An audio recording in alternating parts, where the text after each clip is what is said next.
एक बार जब भगवान राम, लक्ष्मण और माता सीता राजा दशरथ के दिए हुए आदेश का पालन करने के लिए 14 वर्षों के वनवास के लिए निकल गए। नमस्कार मित्रों, जय श्री राम, हर हर महादेव। तब भगवान राम, माता सीता और लक्ष्मण जी ने रास्ते में आने वाली सभी नदियों गंगा, यमुना, गोमती नदी में पितृदान करते हुए आगे की ओर चलने लगे। जंगल पहुंचकर भगवान राम, माता सीता और लक्ष्मण जी ने कंदमूल और फल खाकर जंगल में अपना जीवन यापन किया। और धीरे धीरे समय गुजरने के बाद जब कार्तिक का महीना शुरू हुआ, तब भगवान राम ने अपने भाई लक्ष्मण जी से कहा, जाओ जंगल से कंदमूल और फल ले आओ और लाकर उनको अपनी भाभी सीता मां को दे दो।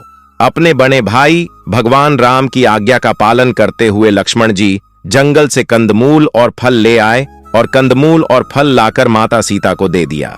भगवान राम ने अपनी पत्नी माता सीता से कहा कि बहुत जोर से भूख लगी है, जल्दी से ये फल और कंदमूल हम लोगों को परोस के दे दो। माता सीता ने कंदमूल और फल के 4 भाग किए और 4 जगह परोस दिया, जिसको देखकर भगवान राम और लक्ष्मण जी ने माता सीता से कहा कि यहाँ पर तो 3 लोग हैं, तो आपने 4 जगह पर क्यों परोसा है?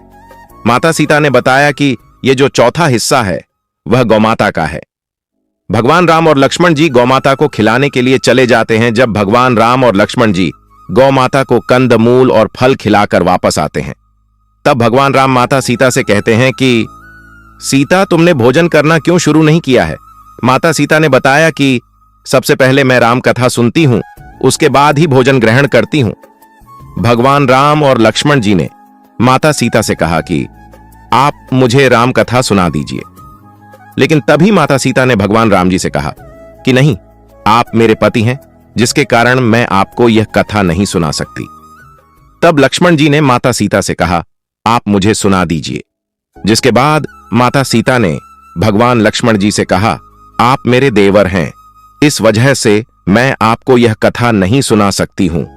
मैं यह कथा सिर्फ किसी औरत को ही सुना सकती हूं। भगवान लक्ष्मण जी ने कहा कि माता सीता, इस जंगल में कैसे किसी औरत को खोजेंगी? और फिर तब लक्ष्मण जी ने अपनी माया से जंगल में ही एक नगर का निर्माण कर दिया और उस नगर में सभी चीजें सोने की थीं।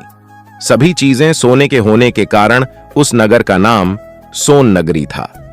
नगर में रहने वाले सभी लोग बहुत अमीर थे और उनको इस बात का बहुत घमंड था।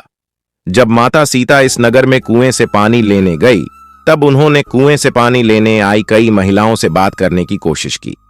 तब किसी भी महिला ने माता सीता से बात नहीं की और वहां से चली गई, जिसके बाद एक छोटी सी बच्ची माता सीता के पास आई। तब माता सीता ने उस बच्ची से कहा कि तुम मुझसे राम कथा सुनोगी। और तभी माता सीता ने कहा कि मेरे पति और मेरा देवर भूखे हैं, तुम मुझसे राम कथा सुन लो। लेकिन उस बच्ची ने कहा कि मेरी मां मेरी प्रतीक्षा कर रही हैं, मुझे जाना होगा। और वह बच्ची वहां से चली गई। यह देखकर और उन महिलाओं के द्वारा किए हुए अपमान के कारण माता सीता को अत्यधिक क्रोध आ गया, जिसके कारण माता सीता ने उस स्वर्ण नगरी को वापस से एक सामान्य नगर में परिवर्तित कर दिया।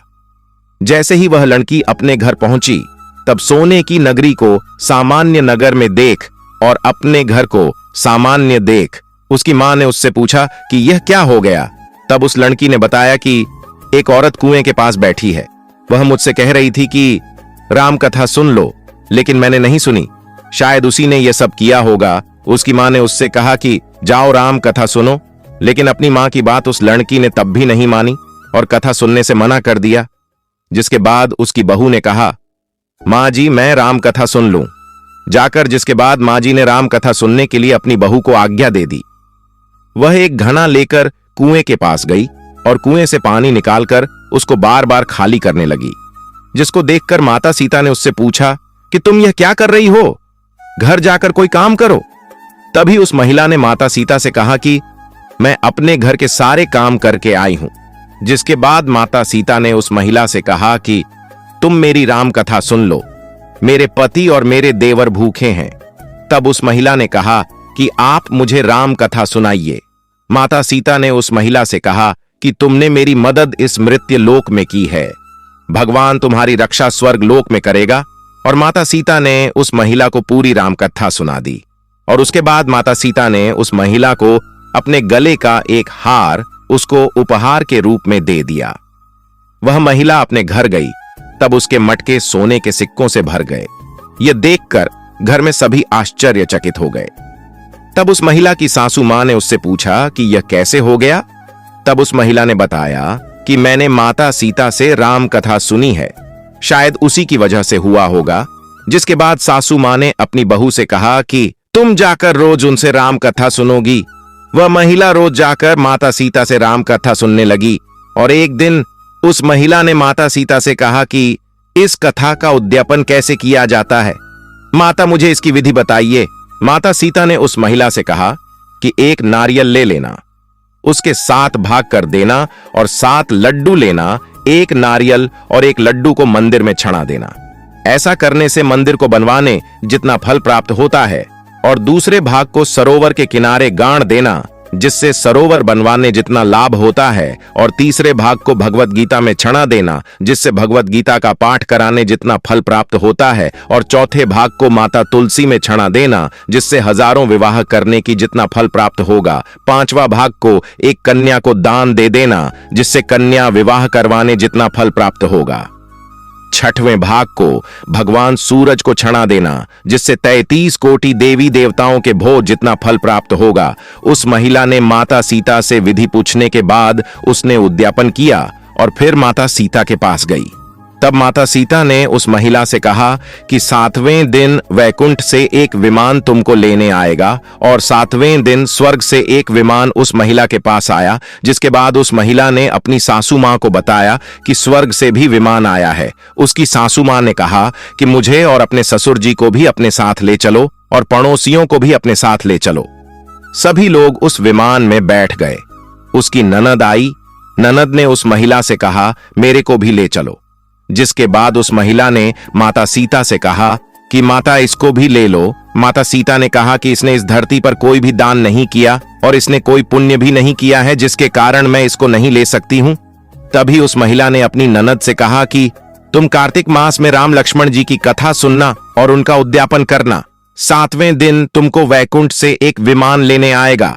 फिर सभी नगर वालों ने साथ बैठकर राम लक्ष्मण जी की कथा सुनना प्रारंभ कर दिया, और थोड़े ही दिनों में नगर वापस से सोने की नगरी में तब्दील हो गया। और 7वें दिन स्वर्ग से विमान आया और सभी को स्वर्ग लोक लेकर गया। जिसके बाद सभी लोग भगवान राम और लक्ष्मण की जय जयकार करने लगे।